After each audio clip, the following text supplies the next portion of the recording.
12 пажараў зарэгістравалі супрацоўнікі МНС за мінулыя выхадныя. Один чалавек загінуў, 3 атрымалі траўмы рознай ступені цяжкасці, пашкоджана 10 пабудоў. В результате пожара в деревне Береза Кобринского района погиб 36-летний мужчина.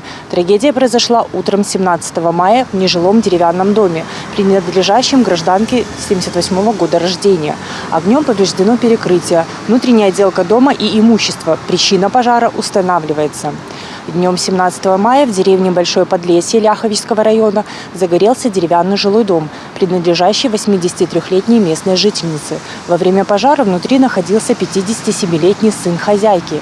К счастью, его до приезда сотрудников МЧС спас сосед. На дарогах вобласці адбылося одно дарожна-транспартнае здарэнне. Ахвяр няма. Один чалавек атрымаў траўмы, прычым вінаваты ў гэтым толькі ён сам.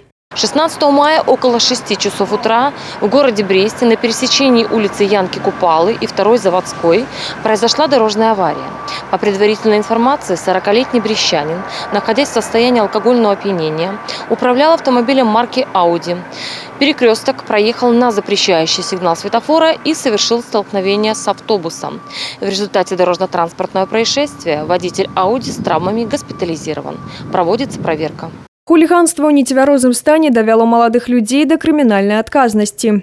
В городе Пружаны в дежурную часть раздался телефонный звонок от местного жителя о том, что вечером он наблюдал, как 2 человека совершили хулиганство. В частности, один из них взял камень и бросил стеклопакет в входной двери в библиотеку. Благодаря тому, что звонивший человек четко и подробно описал злоумышленников, а также в каком направлении они пошли, департаменту охраны удалось по горячим следам задержать данных хулиганов. В отношении молодого человека следователям дана правовая оценка его действия.